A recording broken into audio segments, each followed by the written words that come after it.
Floating above you in the sky is the river, long dead, crumbling like ash. Its magic once powered the entire world, allowed gods to commit miracles, allowed humans to feel a sense of wonder, and let everyone believe things could be good. And for a while they were. The age of the gods, when mortals respected and prayed to those above, knowing that they had their best interest in mind. As we watch the ash crumble, we're reminded that the age is dying. The age of the gods is long past, though they themselves have not entirely left yet.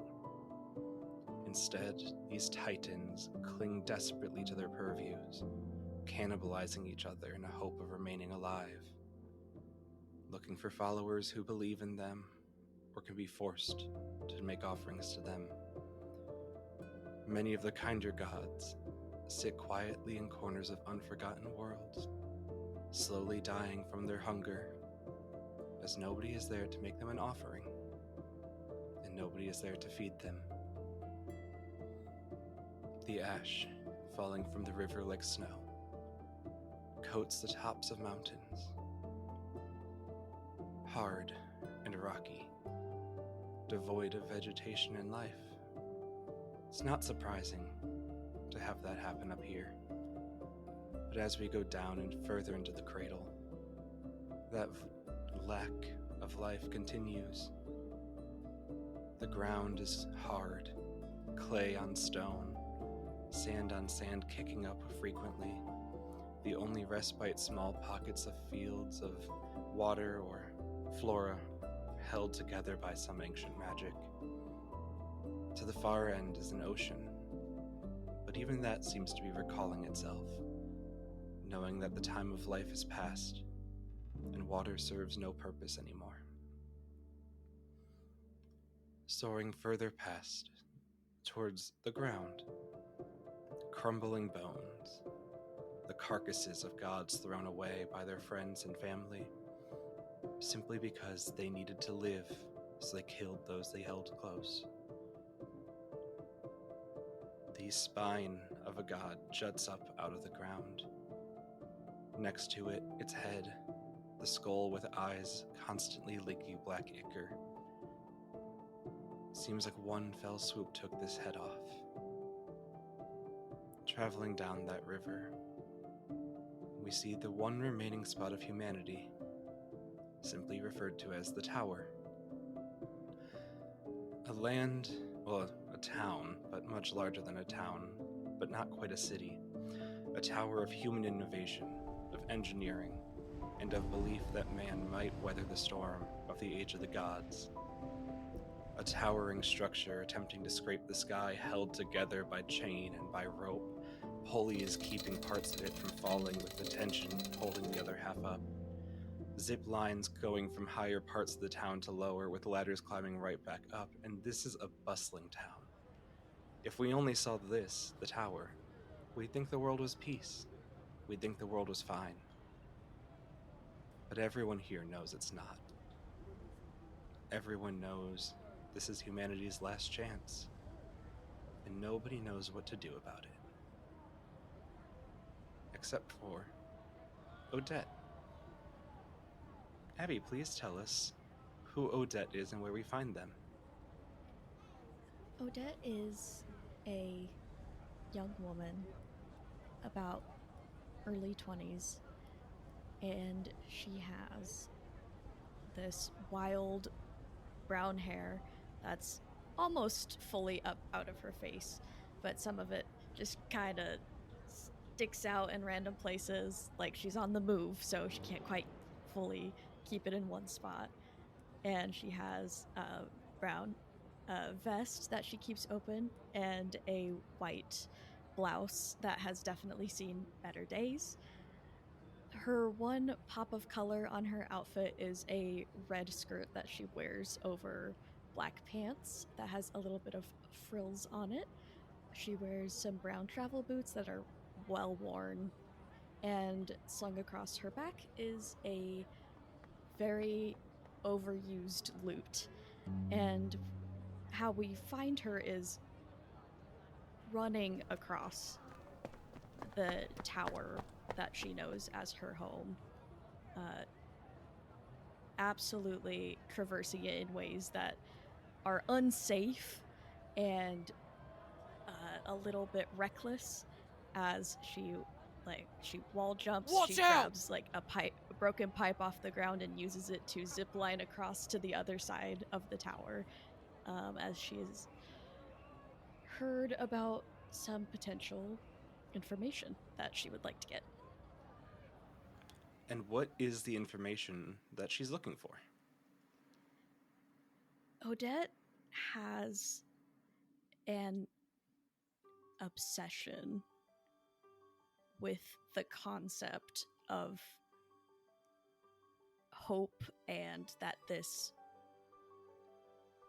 isn't the end, and that there is going to be a better time ahead, but we have to be the ones that facilitate it. And in her mind, every god, every deity had a story. We speak on it in legends, we sing it in songs, we write it in poems, and she feels that there is one out there who we haven't met yet, that we don't even know their name. So how can we tell their story? And if we do that, maybe we'll be okay. Maybe humanity can broker that peace and we can bring about a better age. But she's just a street musician. A street musician who thinks that despite being in a land where people pray to the gods but keep their heads down, looking to the sky for an unknown god has to be the answer. It's gotta be. It's gotta be. And where in the tower would you be making your way to? I believe she was up a little higher because she's ziplined, and so she has probably just decided to stop working for the day. She was in a more densely populated area, so I think she's going to more of like an alleyway where information can be exchanged. She's got a little notoriety in the town, but not like incredibly known, but just like, yeah, that's the girl who like she's like the opposite of a doomsday person shouting. Like she's just whispering, I think things are gonna be okay. So It's hard not to get a reputation when you're the one person in a tower that stands out. that's true. That's true. Yeah. So in this alleyway, you'd find people you're familiar with. You have a few contacts here that have been able to get you books throughout the time. There's probably a priest or two who comes from one of the top of the tower chosen divine gods churches, who comes down into the middle of the tower to remind everyone who they should be thanking. Although the church has no answers for if their god is doing so well, why is the tower still crumbling, they show up regardless. And we also find your friend. Who is that friend, and what do they look like? My friend is Alexander. He had a similar upbringing to Odette, where they kind of struggled together growing up and surviving. And he has found work as a blacksmith.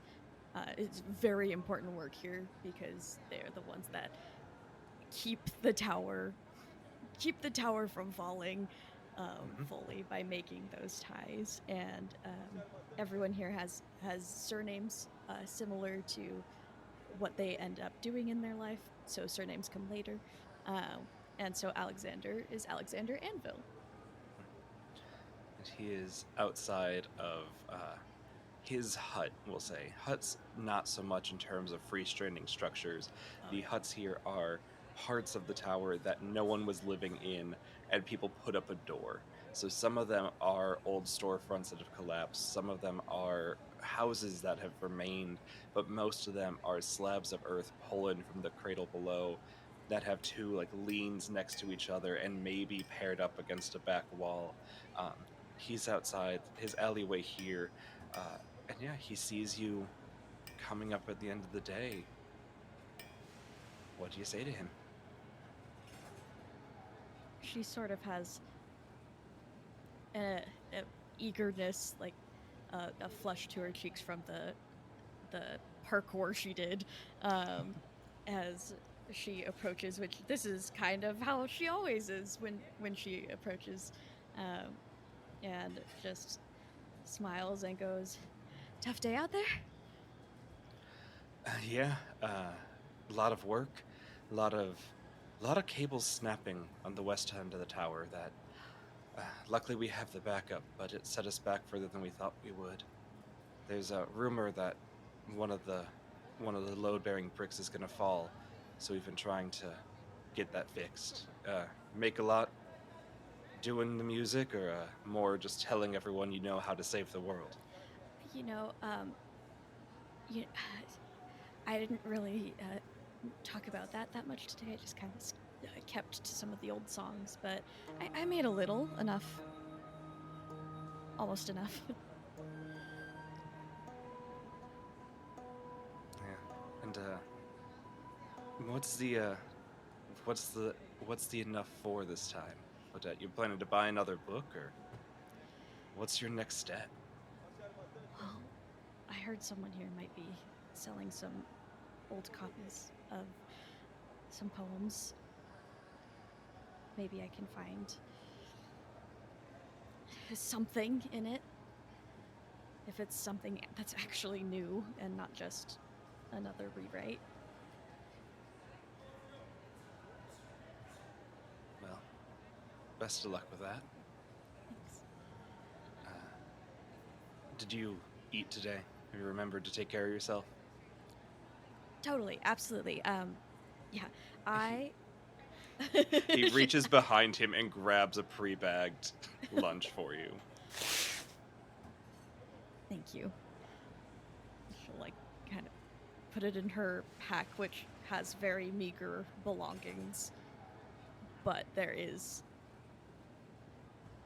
a stack of different sized papers of different levels of aging and quality, but they are kept as neatly and as well protected as possible, as she very gingerly moves them out of the way.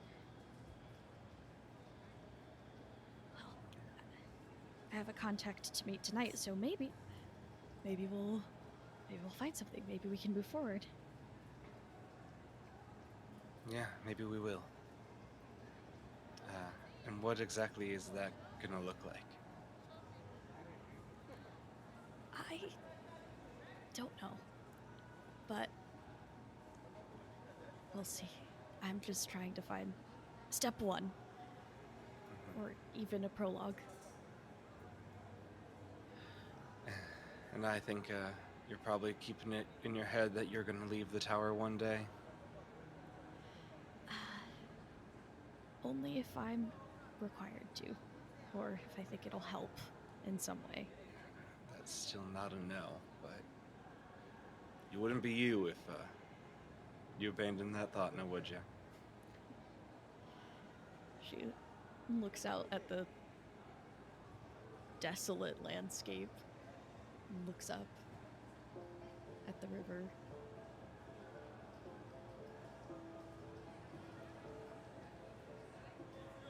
I have to think that things can get better than this. Well, best of luck with your contact. Thank you. Be safe, please. I'm sure that I'm not the one that needs to be safe between the two of us, but I'll keep an eye out for myself. Okay. And she just kind of gives like a little smile and nod, and kind of skips up and starts going again. And as you go further down this alleyway, winding closer to the center of the tower, as most of the alleys act on very fractured patterns or like swirls towards the middle. It means a lot to live in the center of the tower, as it is the most protected from the elements, but it's also the most risky because if something falls, there's no way out. Um, but anyone that has valuable information is living or trading as close to the center as they can get without the eye of authority ending up on them. And I believe this is probably where you meet your contact for the night. Excellent. Excellent.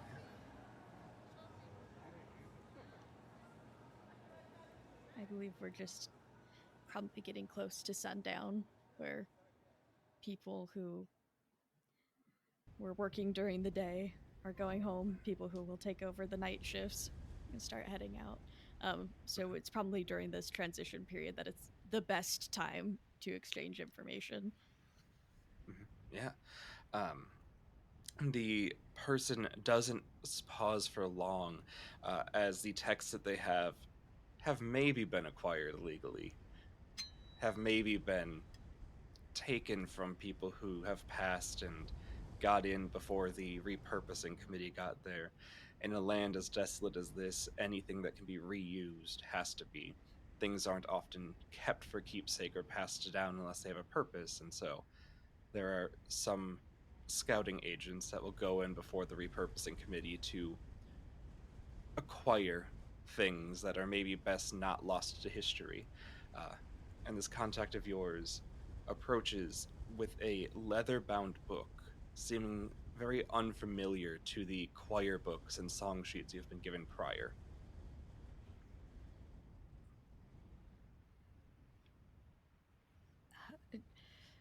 She sees that, like, a leather book, and kind of stops in her tracks because that's completely new, of something of that quality and quantity. Uh, what is that? She skips any pleasantries. It's right to, like, we don't have Right, time. Yeah. Uh, you see, as like you skip in, this man pulls the book back closer to their chest to make sure that in your excitement you don't acquire it from them. Um, this is a journal, an old world journal. The old world? Not sure how it's lasted this long, or if one of the bastards above put it here as a joke, but it's got stuff we haven't found before. Wow. How? What would you want for that? I don't know, something like this is gonna cost you a pretty steep amount, but we both know you ain't got anywhere near enough, so what say you join the Scouters for a bit? We could use a talent like yours, getting in and out of places we're definitely supposed to be. And this would be an offer they've extended to you before, Yeah. but I think you would know the perilous nature that comes with it, especially if you're caught going against society in the tower.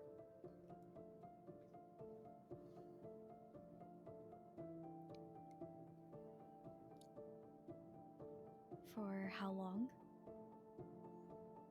As long as it takes to feel as though you've repaid a debt of this nature.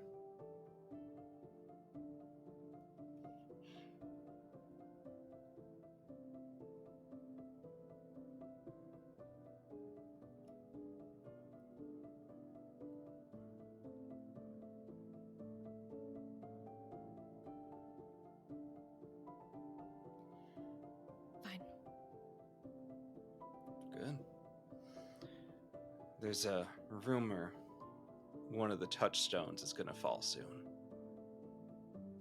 Probably heard about it from the Anvil boy. Yes.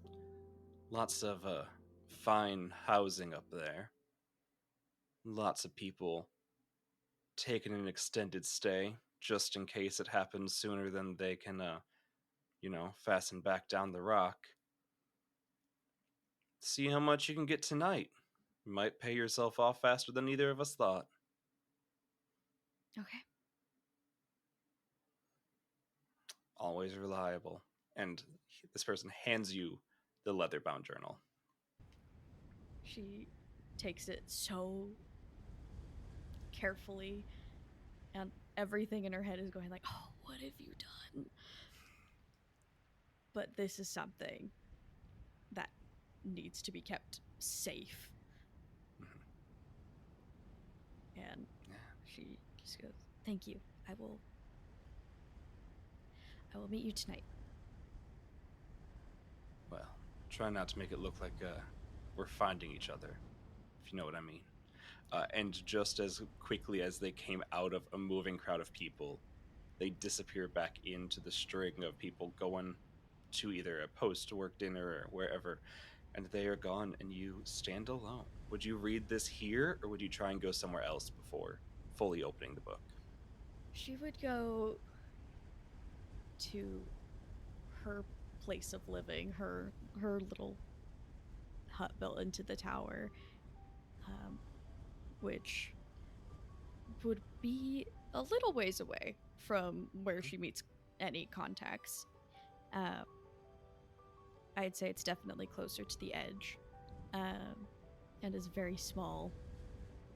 Like, one might have used it as a tool closet back in the day.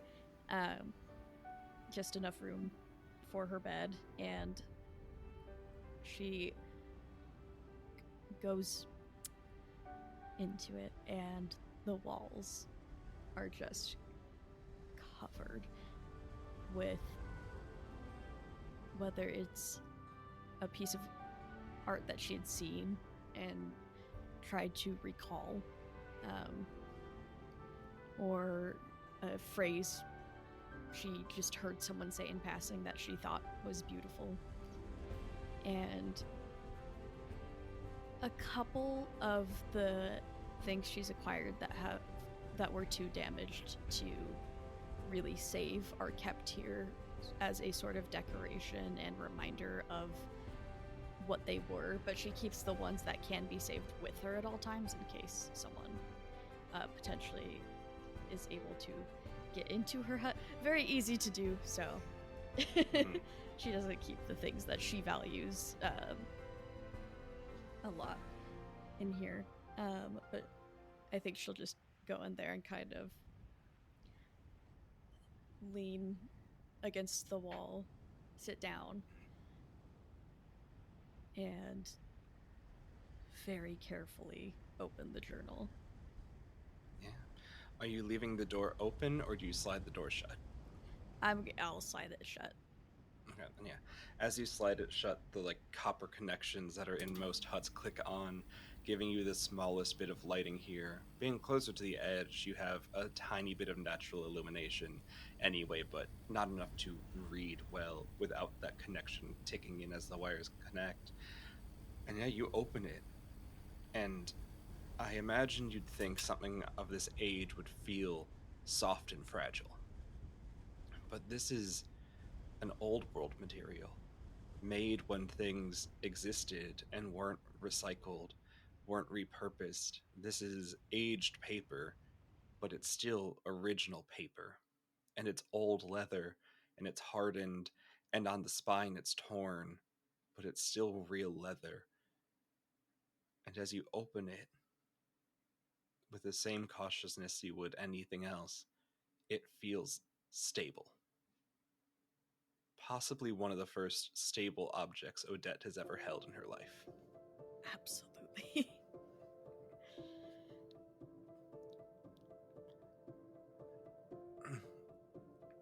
And in the interior of it, would you flip through randomly, or do you think you'd start at the beginning and go from... Should start at the beginning to see what it is. Yeah. Who wrote it? It is a journal, as someone who's referred to themselves simply as the Wayfarer. But it seems to be a journal of their travels through the cradle back when it was alive. It starts with a opening line just about how beautiful the river looks tonight, with its shimmering golds and blues lighting up the sky. You've seen tiny bits of blue and gold ash scrape against the gray, but you'd never have seen the river light up the sky. And I think that's the first true indicator of the age of this book.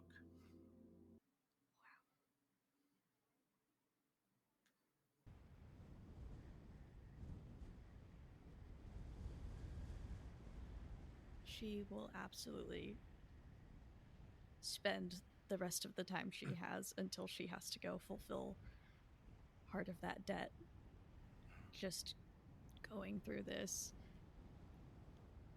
and knowing that it is the most sacred thing she has. Potentially the most sacred thing on this tower. Things that would immediately stand out to you without any need for rolling or investigating. There are names of places dedicated to gods that are long dead. You see some of the names in there that their followers don't even exist anymore because the names are gone. None of them speak to be a god of hope and renewal and re-blessing. The things that you imagine that this nameless god would carry doesn't seem to give you that. But it does speak of locations where this wayfarer has paused, where they've spent time. A little like hamlet where the flowers bloom endlessly, an oceanside town that belief enough is able to keep them safe through the weathering of storms, and even talks about the first settlement that became the tower, and how it used to be not a land of clay and stone, but endless fields, gifted to the people of this land by a goddess of home and hearth, a god named Comfort, whose only goal was to make sure those that served her had the best lives possible. But Comfort has faded in recent memory. There are no fields at the base of the tower, at least that can be seen, and it's definitely not a life of calm and jovialness that people in the tower experience. So if she's still around, her time has waned. But in the brief hour or so you have before needing to head out, you see the world Odette dreams of.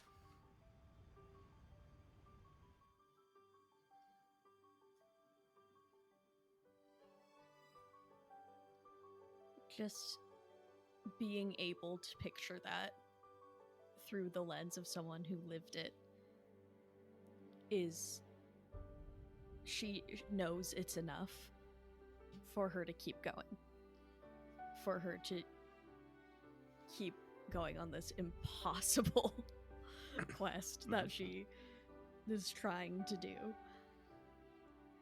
Okay. Yeah. Beautiful. Is there anything you do in your home before heading out for the night? I just think she very carefully puts that book in her bag that she has everything else in, including the lunch that Alexander gave her, because she's like, I might need to use this to murder with, so we'll keep that in mind. And she puts on, I think she's probably got a very beat up jacket that she'll put on. I picture the weather, because it is a sort of desolate wasteland, is quite warm during the day, but then at night that very like biting desert cold that can happen. So I think she just prepares with that. It's like, well, this is quite literally all I have. Like, okay. And you talk with Alexander enough that it's not hard to know which of the stones is in danger of falling. He himself spent a lot of the day in the area trying to reinforce the district and the wires. So you're easily able to make it up there by nightfall. And when you get there, it's vacant, which is unsettling for the tower, as nowhere in the tower is ever vacant. Okay. I'm gonna nonchalantly take a look around, see if my Mhm. contact is around, see if one of the scouts is around, but being careful and not acting like I'm looking for someone. Mhm. Yeah, I think with your eye for people, um, both as like a street performer needing to make sure nobody's ever trying to one up you or get one over on you, but also looking out for people who are important enough to be worth your time. It's not hard to do a quick scan of the area, and you're not sure if it's your specific contact or just another of the scavengers, but there is somebody also moving about the space. Hmm. Do I know what building they're wanting to go into? Or not yet? They haven't quite given Um, me the job yet. it kind of seems like it's your call. Whatever, it's kind of a mission of they know for tonight and maybe tomorrow this area will have nothing. Take what you can as long as it's worth something. Um, Buildings that are here are mostly residential. So they are asking you very much to go into people's homes and rob them in the middle of the night. Um, Oh, I don't want to there do aren't that. really any stores here. There aren't really any um, like places of learning, as it's so close to the edge. Like the lodestones are on the edge holding things together, and the cables. They wouldn't put something uh, important here, unfortunately, which gives us into a glimpse of the mindset of the tower: is that people are expendable, resources are not. So really, on this entire outer brim, it's just people's homes.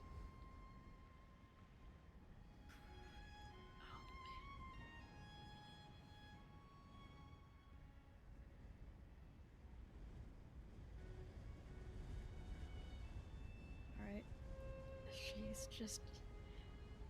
She's gonna try to find the place that looks the most obnoxious so she feels a little Mhm. less bad. It's like, And oh, God. in the mind of Odette, what would that building be? Something that looks like it has something that looks like it has a little too much of something. Maybe something Mhm. that's on garnering attention on purpose. Um,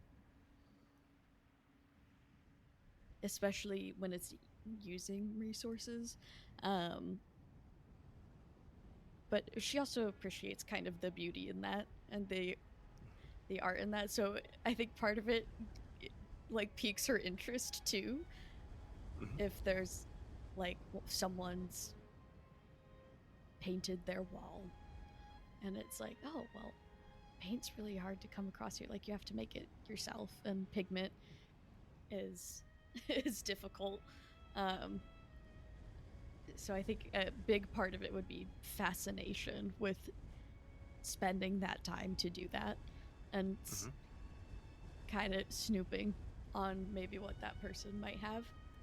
I don't know if Okay. she's going in with the intent to complete this deal. Really, like she's just Yeah. like, I don't know what to do. That's like her Yeah. mindset. That's It's like, perfectly I fine. don't know what to do. Uh, it could be something that if you wanted to use a move, act impulsively, or do as you're told, could gain information here for you.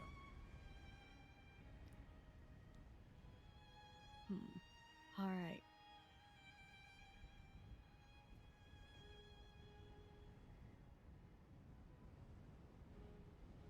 I feel like it's gonna start with do as I'm told to get into the building. Acting Mhm. impulsively will probably happen soon. Okay. Which of the two questions would you like to ask me, and then I will give you the other one back. So you will answer one question, I will answer the other. Okay. Um, I think the vulnerability that Odette has revealed is that she herself is a flawed individual and Mhm. has made a selfish decision to get this book.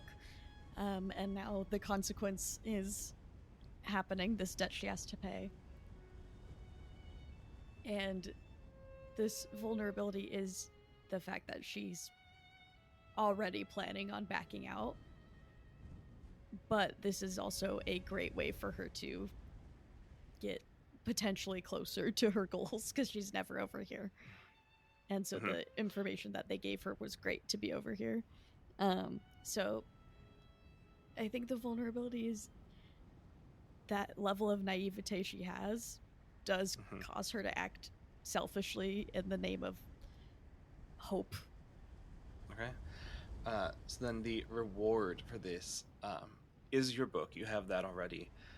But it's also the idea that if you had anything of note but not of value, it would not be hard for you to pocket it yourself. The group will definitely be asking for anything large, anything important to be given to them for their needs as repayment for your old world journal. But you could always reward yourself, because of course it's beneficial.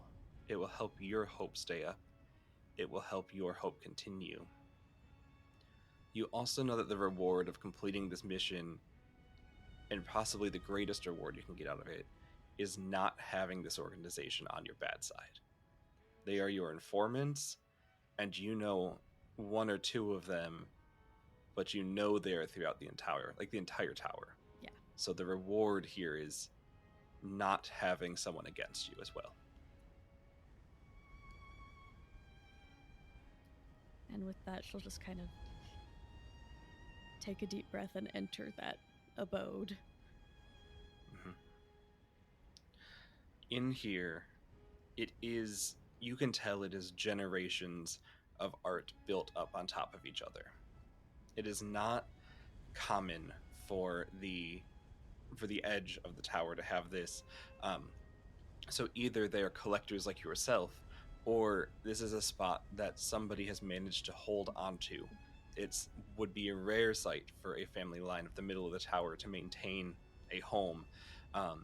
But you can see that it's got just interior lining the same way that the exterior does. One of the windows to the outside looks out, and they've seemed to have drawn the entirety of the cradle inside to match up with the image out, making their interior look almost like they're outside at all times. But things that you would see here are letters of correspondence between members of this family and other places in the tower. Their art supplies, which you yourself have said, hard to come by. And paint that's lasted on the walls against the sandblasting at night, even harder to come by. So to take those supplies would be a reward in itself for yourself, or the organization were you to gift it to them. You also see a lot of little moments here that could be a offering in its own way. Moments of, like, not well made, but well enough, probably on the level that Alexandra can make cutlery. It's not hard to come by, but it is nice to have your own set. That's sitting near a bedside table where it seems like these people probably eat together. They don't have room for a large table like we would have in a dining room, but having a bedside table means that there's enough that 2 or 3 people can be in this home. There are small, like, sticks laid out up against a wall that seem to be toys that the children have played with. Looking at it, you're imagining it's from a splintered door that has fallen apart to the point it won't work anymore, so the repurposing committee has broken it up and handed them out as play swords. And you see that it's here. You could find a lot of things to take, but I think your eye is drawn most towards the paint set of what would help start paying off your debt.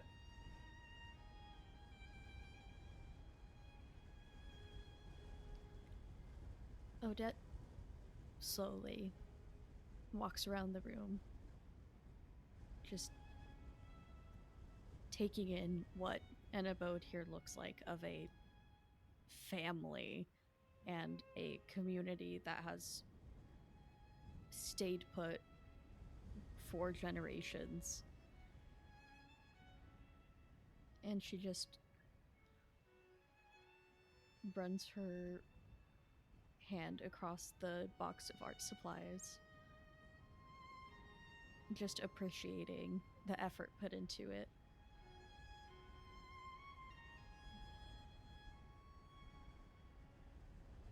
And briefly looks over those letters of correspondence between the family members, just to kind of see what that's like. Most of them seem to be letters left for them to know where each other are. Their schedules don't entirely permit them to be home at the same time, which, glancing your eye over to the bedside table with 4 pieces set out, would show it was one of the rarest moments that this family has, as they were all home to eat. Could have been the passing between shifts, could have been someone's day off if they were ill. Hard to tell, but you can tell that this family very rarely sees each other as a complete unit. And so a lot of it is like heading off to work, love you, mom, see you when I get home. And then the response is, woke up and you were in bed, hope you have a great day. So a running ledger of communication in that way. But also just some like bills of sale, small receipts from places that are near the center of the tower that actually care about receipts instead of just trading. And small things like that.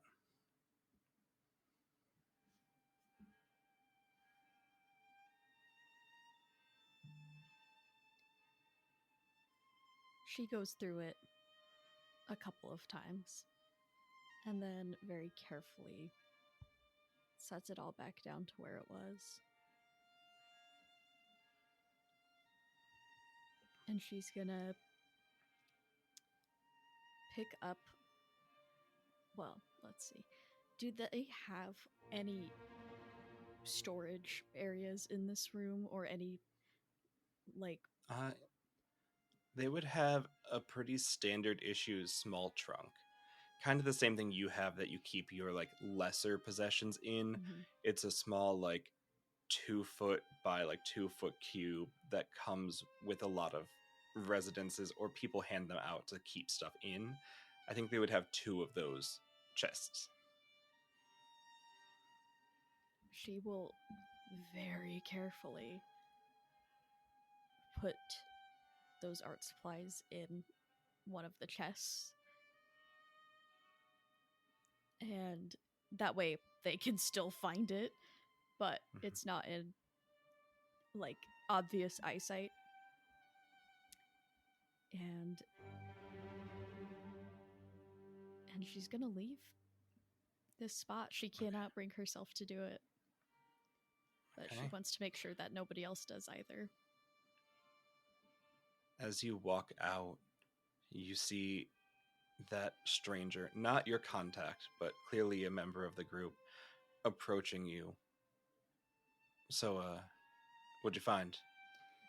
Picked through already. There's some simple toys in there and just letters between the family. Okay. They say you're real nimble. Wouldn't be trying to dodge helping us out, would you? Would I have come here in the first place if I was? I don't know you. Don't ask me rhetorical questions like that.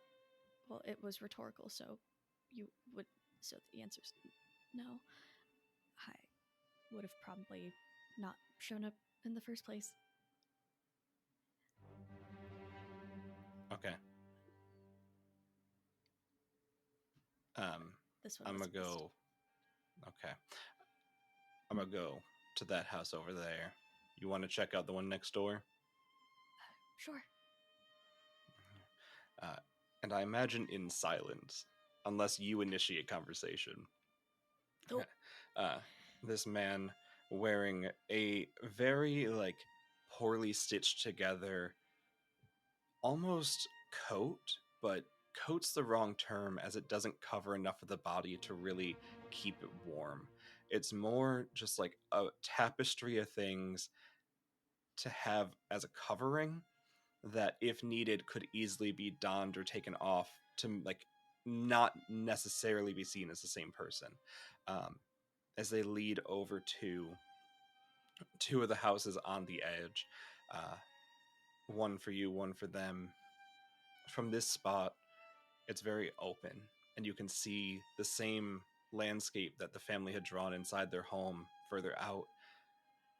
Has Odette been on the very edge of the tower before? I think so. Okay. I believe so. Then you would be met with the familiar sight of uninterrupted cradle. A world that, with an imagination like yours, you can see the life that the Wayfarer's journal talked about.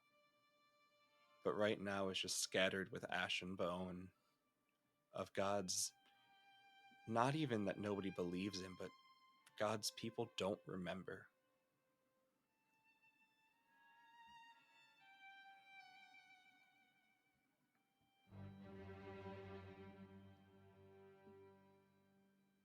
I think she just stands there for a second too long, just picturing it before she goes and is gonna try to see what's up with this other spot.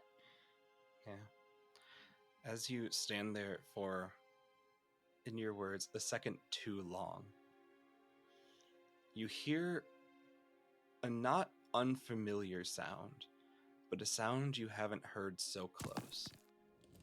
The sound of a wire snapping. As one of the load-bearing cables cracks with a loud, almost ringing effect. You feel it almost in slow motion as the ground beneath you is gone. No.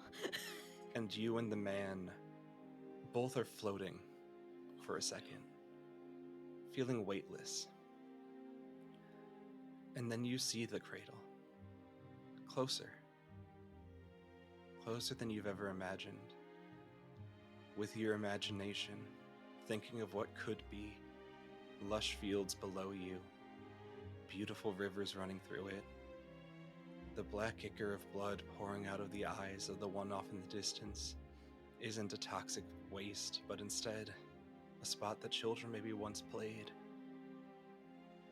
And then we flash closer to the ground as you start to see details, cracks in the earth that from your spot on the tower seemed to be small, little runs, but getting close you can see chasms splitting the ground apart, tearing the earth from each other. You see to your side the man whose name you do not know, falling at the same speed, unable to get purchase in terms of direction as this coat they're wearing with its tatters is flailing around and causing them to spin. And you see above you that one house he was just about to enter, coming with. Great. Pillars of rock and stone, wood and metal, small bits of copper wiring, all raining down. You've seen parts of the tower fall before. It's not uncommon. But you've never seen what happens when parts of the tower land on a human body. As next to you, you see a house touch the ground. But what you don't see is yourself hitting the ground. As at the last second, something unknown seems to grab you by the back of the shirt with a hand you cannot see or feel and wrenches you into the air, breaking your momentum, before setting gently 1 foot down onto the cradle. What does Odette do, think, or say?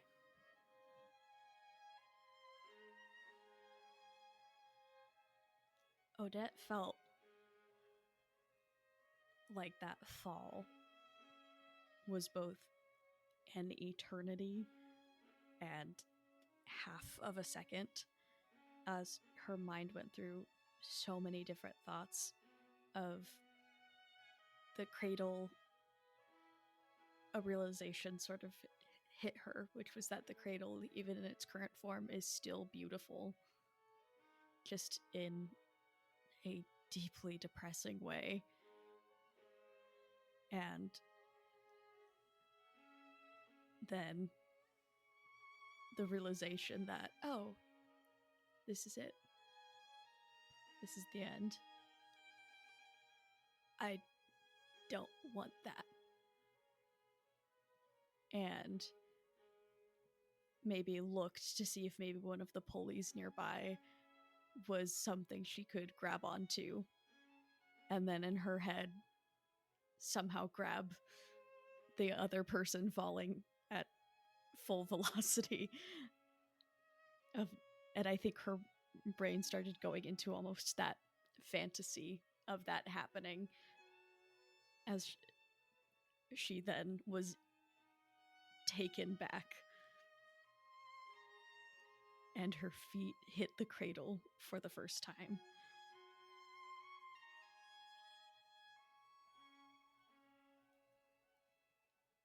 And she looks down at the ground and slowly looks back up, truly realizing how large the tower is. And then she looks down off to the side where the remains of that part of the tower is.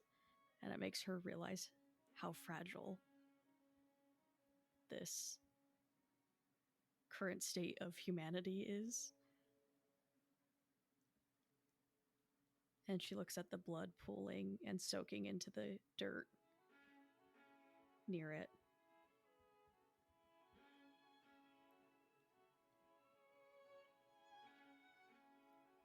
And knows she's not going to go back.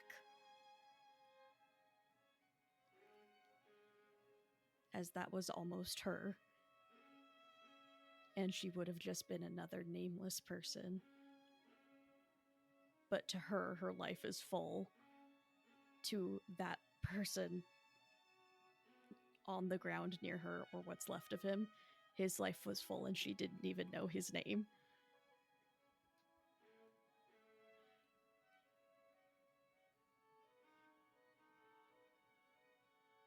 And she just walks away. Mm-hmm.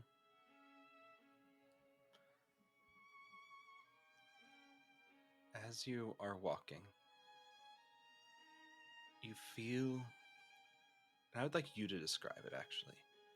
What do you feel as, whether known or unknown, a small piece of divinity sparks in Odette?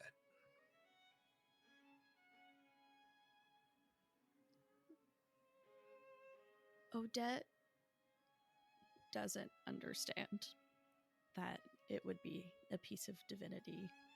As a little peek into the mechanics, Odette is the nobody, and so her experiences with divinity are not direct. And I think the divinity awakening in her is a fierce determination and a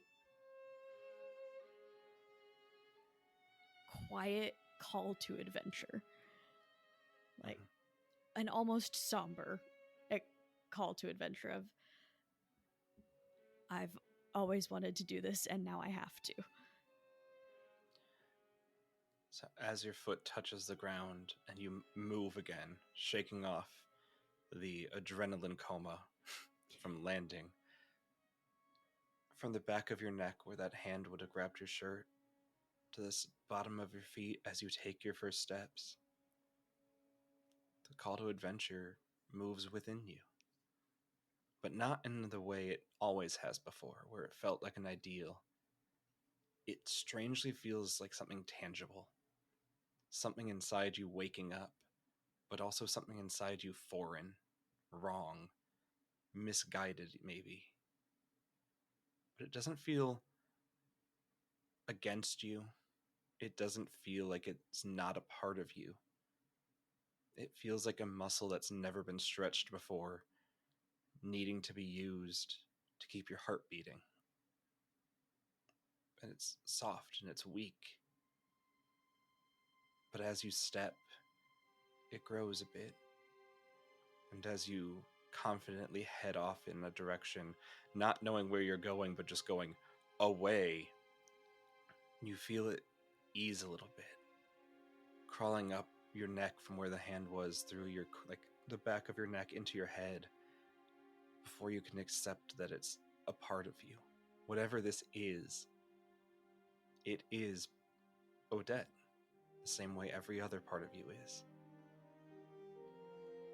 And in the direction you set foot in, way off on the distance, is a small wheat field. Seemingly, I don't even know. Would Odette know how to recognize wheat at a glance?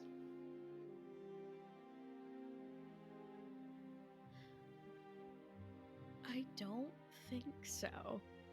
Okay. I think the Then food you- supply at the tower is a little more processed and Yeah. old. Then maybe you remember glancing plants in a picture in one of the books you've acquired, or the descriptions from a ballad you've sung, but seeing something alien and foreign off in the distance. Tall, very thin, grass-like plants moving. But every ballad you've ever sung has told you that these should be tall and should be proud and should be waving. But instead, they're faded, broken, bent over, not able to lift their heads towards the river or the sun, instead seemingly crying into the earth that no longer sustains them. And in that field is a small clearing of houses, none of them maintained intact.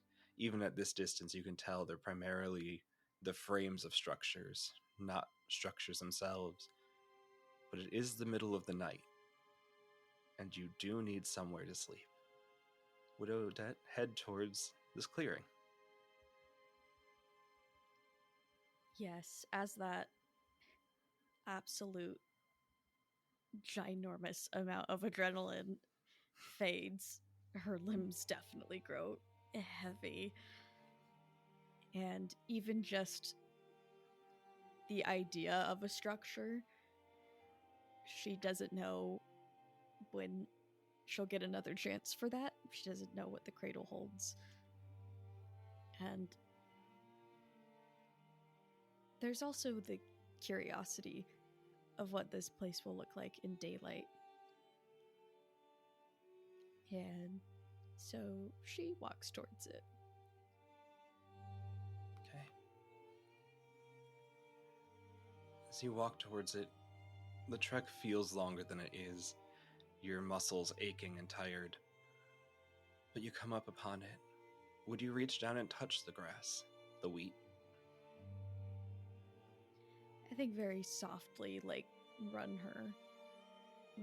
the tips of her fingers across it just to see, honestly, what it's like to, like, feel a plant. Yeah. As you do, it feels itchy, but not in a bad way. It in a way that feels like something's just trying to hold on. Something's trying to cling to. And as you pull your hand back, there's tiny little seeds stuck to your fingertips from the tops of these wheat stalks, bending over. And as you continue on, they seem to respond to your presence. They never stand up, but as you pass, they seem to lean in towards you, wanting to brush up against your legs, wanting to feel your presence walk through them, wanting to seemingly accept but also guide you into the town ahead. She thinks back to the Wayfarer's journal and what it said about the fields that were watched over by Comfort. And she feels that right now, as some of the seeds remained in her hand. I think she just very gingerly adds them to her bag. Easy enough to do, yeah. And then when you make it to the town front, do you head into any of the buildings? Yes. Okay. Since they're quite abandoned and there's not much of them left, she'll probably find the one that has the most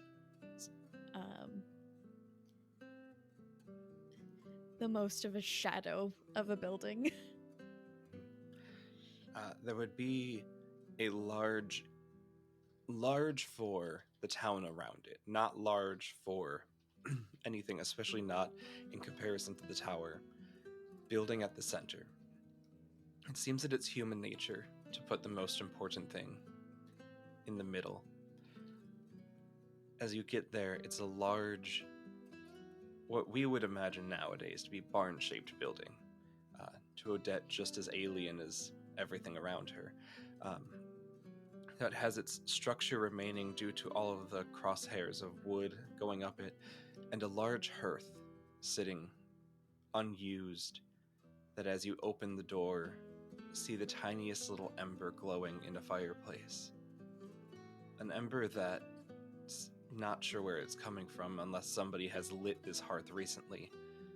But upon entering, or even getting to the doorway, you can decide if you enter or not, upon reaching the front of the building, you can tell that something important has claimed this place in some form.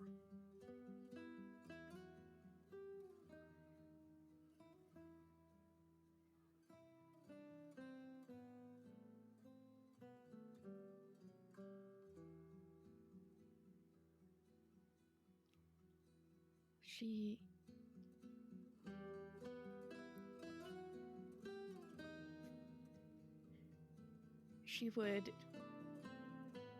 enter the building with that she would give pause and almost use reason of maybe you've seen a lot, experienced a lot today beyond your understanding. Let's maybe not do that. But that curiosity and that ember is fascinating to her. Okay. Inside, there is a straw bed that has aged and decayed beyond comfort. Not beyond use. There's still a collection of moldering plant that has laid on a rock that, if you wanted to, could be a spot to rest your head. There are a few true kitchen supplies here from a long decayed kitchen, but metal is a lot harder to get rid of than wood or stone, and you can see what would have been pots and pans. But your eye is drawn to that ember in the hearth, where you see just one small glowing red rock, maybe charcoal. It's hard to tell.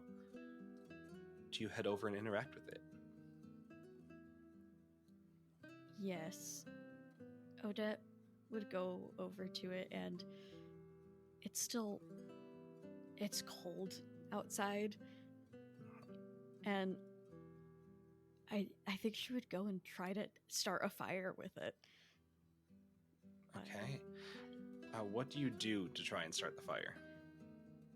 Oh, just kind of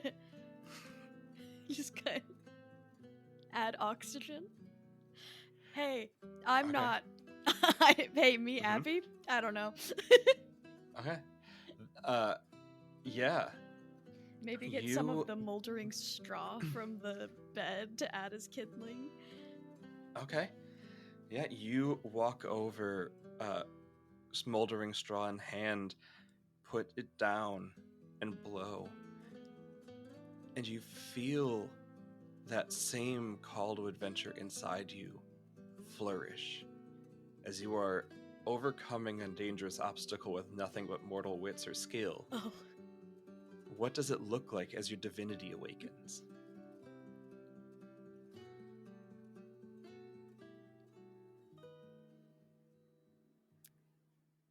For now, it doesn't look like anything except maybe a small glow that was at her hands as she made the fire, but easily could be mistaken for the fire's glow. For her, what she doesn't notice is that her posture straightens a little more and her bleary eyes open as there's just more energy within her, and the weight of her body just feels a little lighter.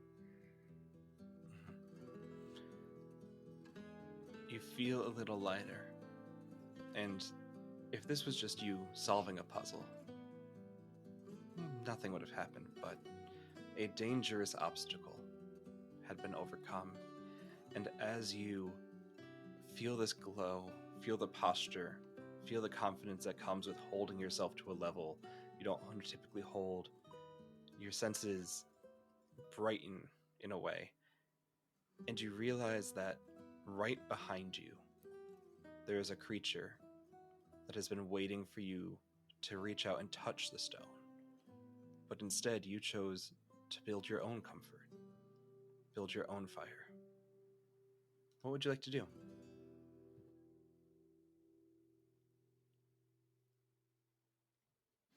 The hairs on Odette's neck stand up,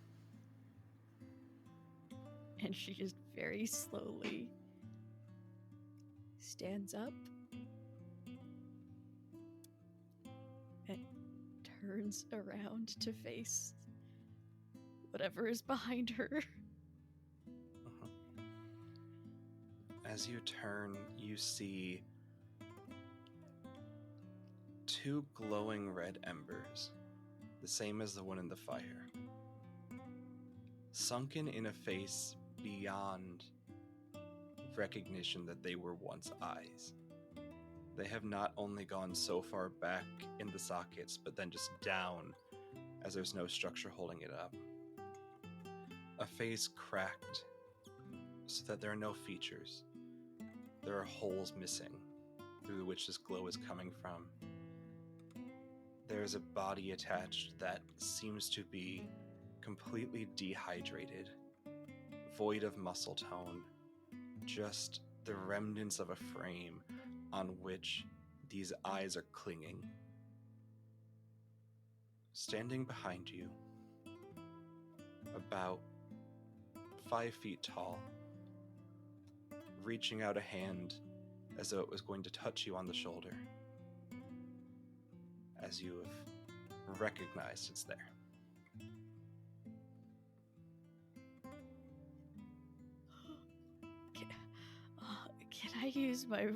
Can I do recognize a god move? Please, yes. So are you in or near their domain? Yes. Are you familiar with their gospel? No. Would it be bad if you didn't know? I'd say probably also no, unless you'd like to make an argument. Either way. I'm all good. So go ahead and roll 2d6 and add 1. 6. 6. Okay. And that's with your 1? Yeah. Added? That Okay. was a 4 and a 1. So that is a miss. You feel the spark of the divine inside of you try and ignite, trying to help you connect with these new creatures. But the mortal concern takes over and pushes it down in a moment of fear as a response as you look back. You do recognize that this is a god, as no creature could exist outside of this husk without being divine. And only because you've gotten a description of it already would you know that this is the god of comfort, the god of hearth and home. You know the common legends from the story you read in the Wayfarer's Journal that they at one point offered benefit and respite to anyone they could, that they were a god who wanted to bring kindness to others. But on only a 6, you don't know what has transpired to reduce them to nothing more than eyes clinging to a frame, barely holding itself up.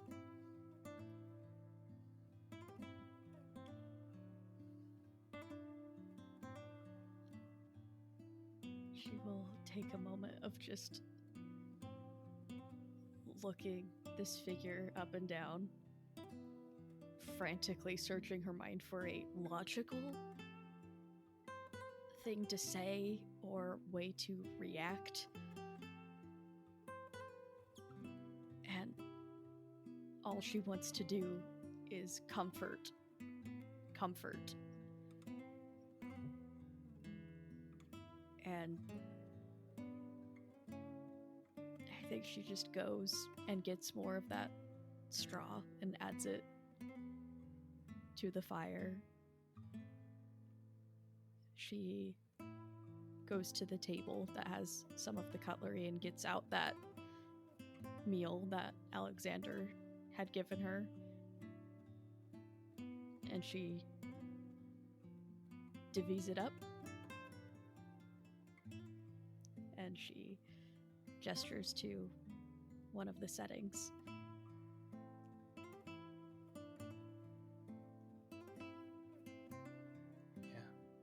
All of this is purely within your mortal move, nothing needing to roll.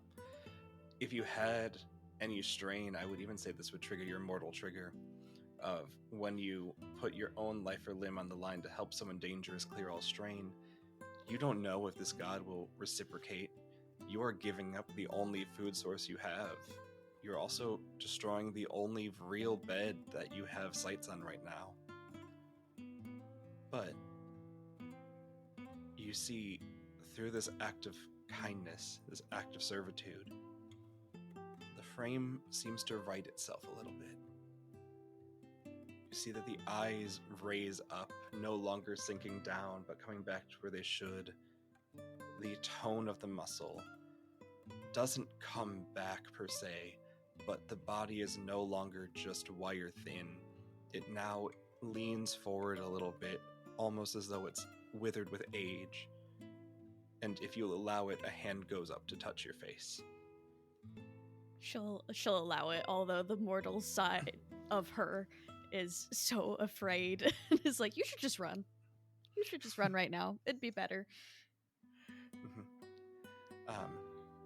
Yeah, she reaches up her hand, puts it on yours, and taps twice, and then goes and sits down at the table where you've prepared a meal.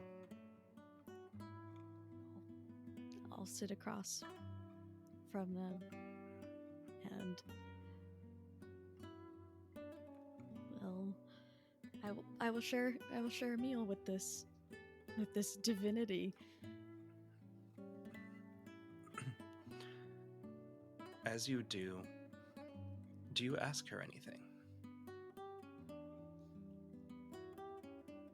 She waits until the meal is finished, holding that silent comfort in company. With each bite you take, and with each bite that they take, age seems to be restored. Not in terms of they seem to be de-aging, but more they seem to be becoming more human once more.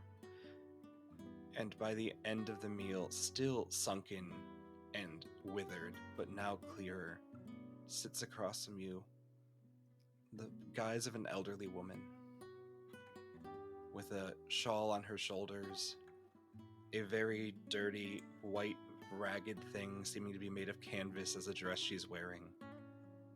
Nothing over the top, nothing signifying wealth or possession, simply the small things she needs to keep herself comfortable.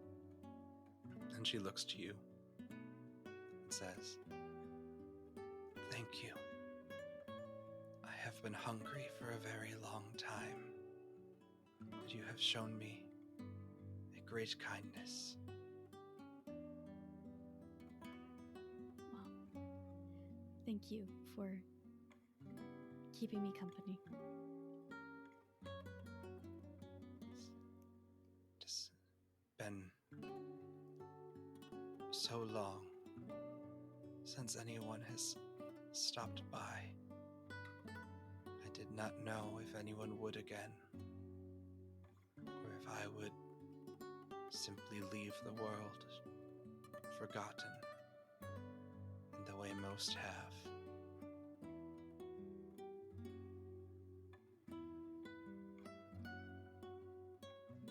She'll silently reach from her bag the Wayfarer's journal and turn to the page about the fields and about comfort, and will go, "You weren't forgotten."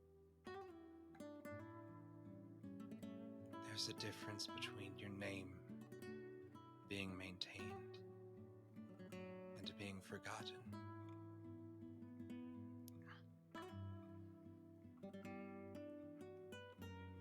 I guess I hadn't thought about it like that.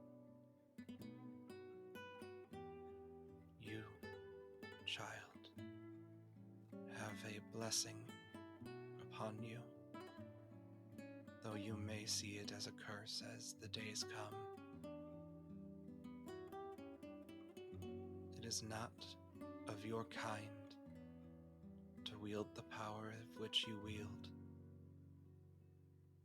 but if you wield it in kindness and acts of servitude as you have done towards me, perhaps you can heal far more than anyone would think.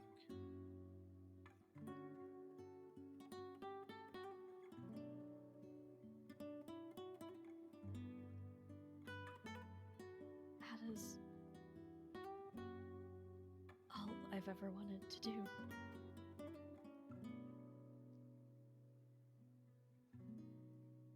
I tire, but we can talk more in the morning. If you choose to stay here, I will not stop you. Thank you. And she rises, seemingly more human as your conversation has gone on, and walks out, leaving you alone in this home. She sits back in the chair and actually processes the information she was just given, instead of thinking of what the right thing to say would be at that point. And she can't quite understand or comprehend the idea of her having actual powers. So her brain is doing the a metaphor for being nice to people is the most powerful weapon of all. So she's like, yeah, okay. And it's just kind of trying to process the last few hours of the day she's had. And do you allow yourself to sleep? She does. Okay. You sleep in your mind, laying here, you have strange, to call them dreams would be incorrect, as there's nothing clear, there's nothing interpretable. Dreams are strange and wild, but they seem to carry a message most times. Lying here instead, you just feel a sense of calm, but also a sense of something drawing near, almost like it's on the edge of your mind, always pressing itself in. But for the moment, something's pushing it back. It's not enough to ever wake you, unless Odette would be a naturally light sleeper, but if it's not, then it won't pull her out of her sleeping pattern. But you also feel etched into your mind, always be kind, as the messages from comfort sink into your brain. What would you do upon waking?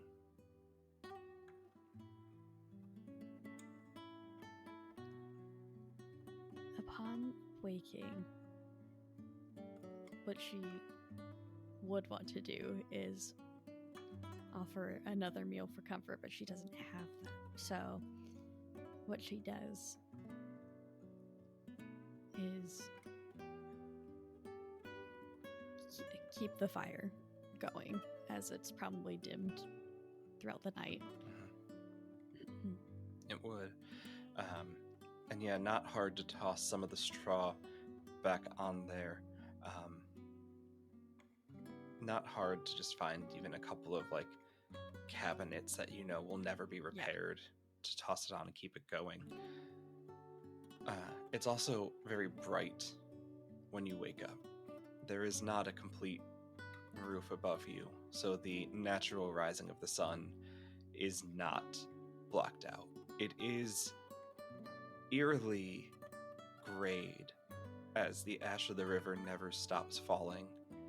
So instead of having a direct sunlight on a blue sky, you see this monolith blocking out actual light, but it still filters down. And you wake to a bright morning day.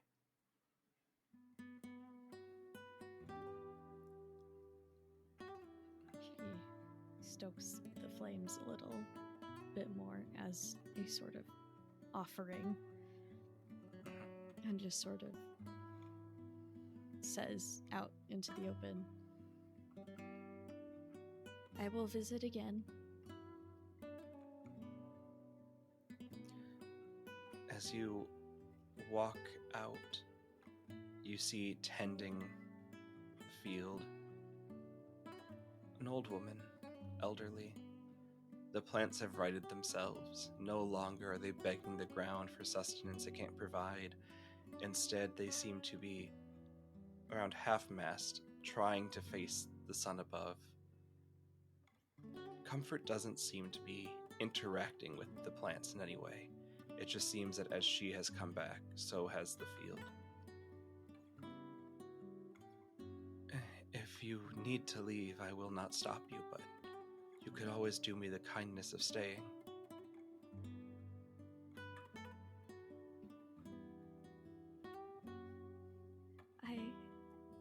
I will come back.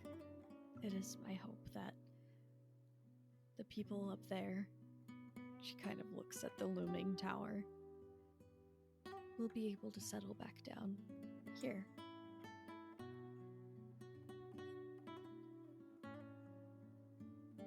Yes, that is a valiant goal.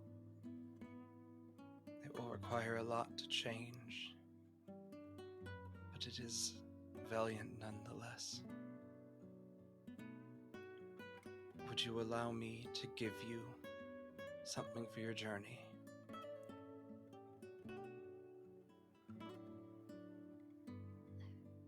Yes, although I do not expect that in any way.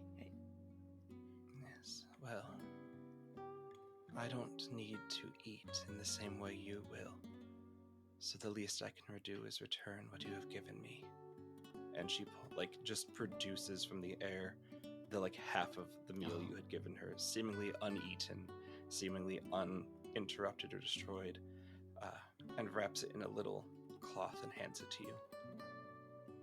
Thank you. Yes.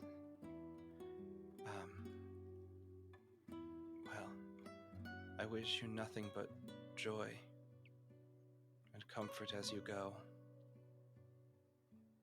Thank you. Yes. Here. And she'll kind of go through her bag and run her fingers across the poems and songs.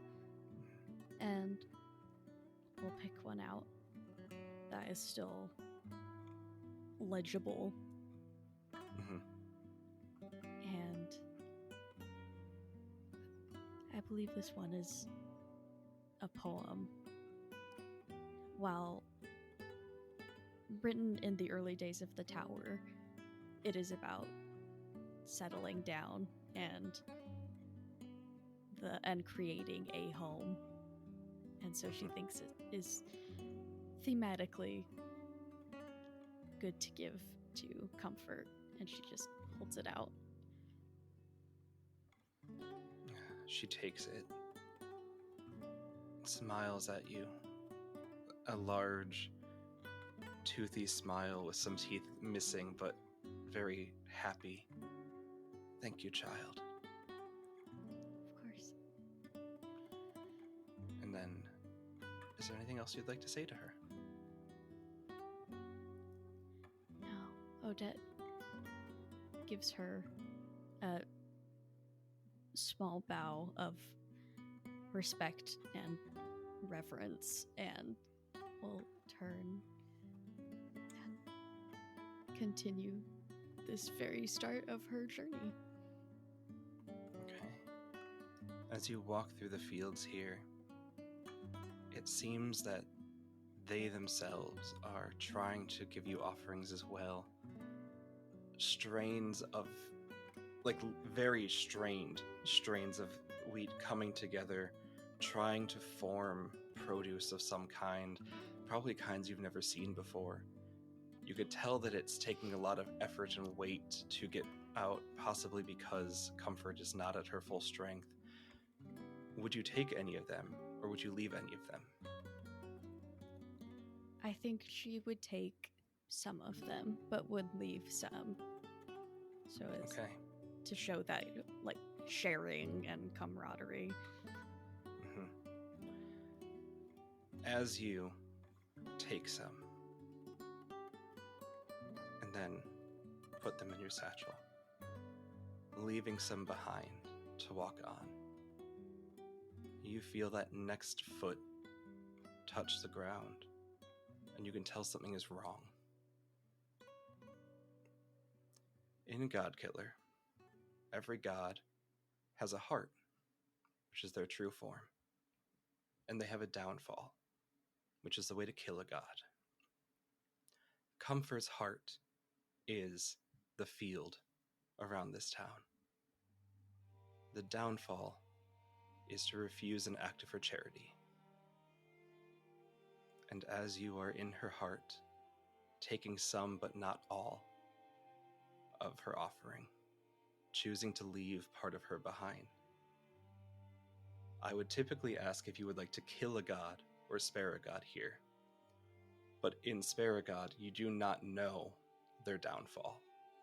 You do not know this act will do her harm. So I will ask you instead to roll 2d6 under the move Kill a God.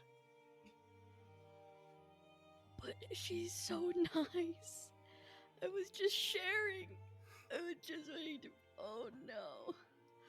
Oh god. Oh god. Oh no. That is a 7. Okay. On a 7, they seize something vital from you as well. Name that vital part you lose of yourself.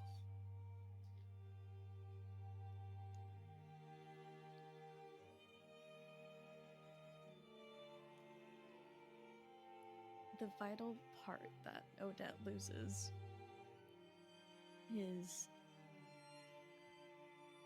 the ease in her gait. And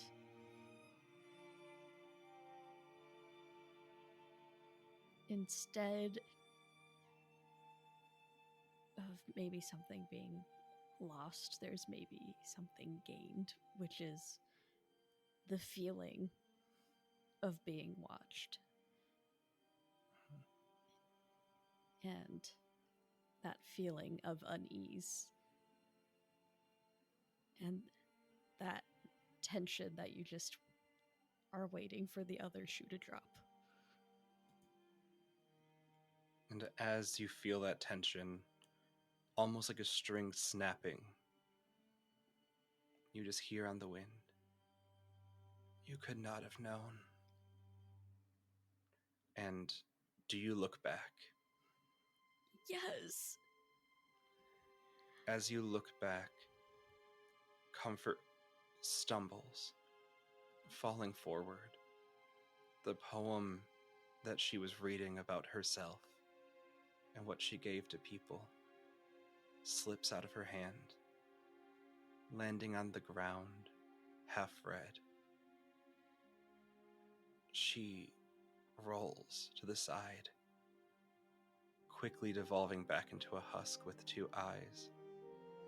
And the eyes look to you, and you feel their warmth. You could not have known. I'm glad I had one last night with a friend. And as she sinks into the ground, reclaiming her divinity dies with her. The wheat collapsing, falling, all of the produce left behind turning to nothing but the same ash of the river as you stand alone in a town devoid of life.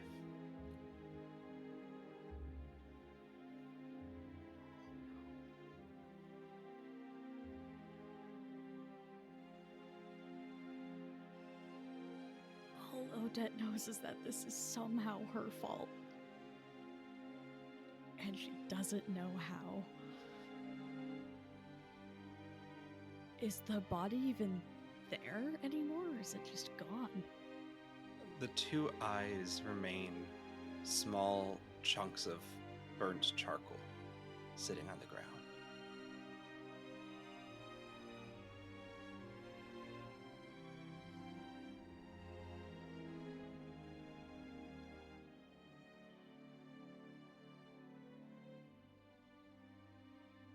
Her whole body trembling.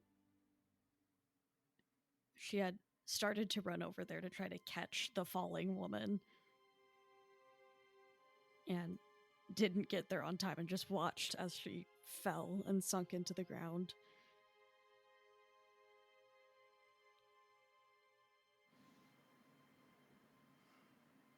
And not knowing how to respond, or there's nothing she can do. Another piece of divinity is lost to this world.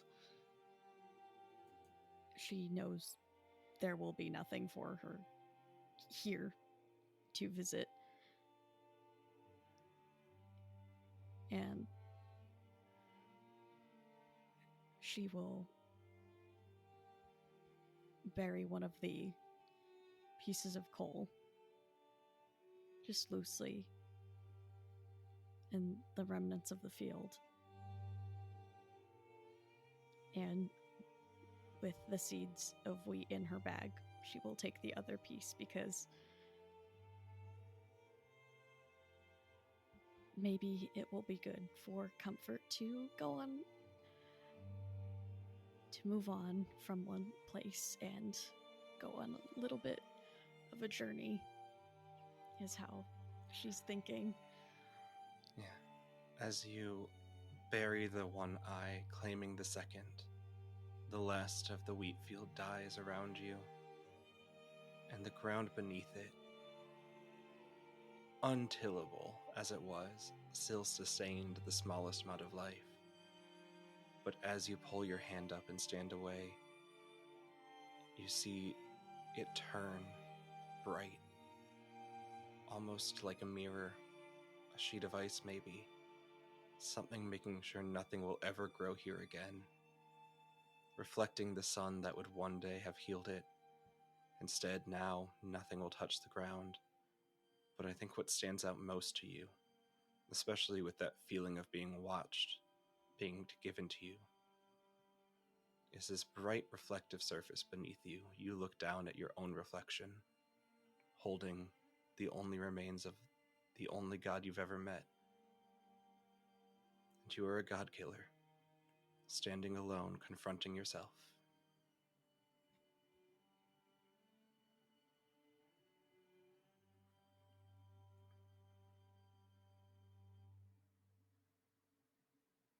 I think that's where we'll end.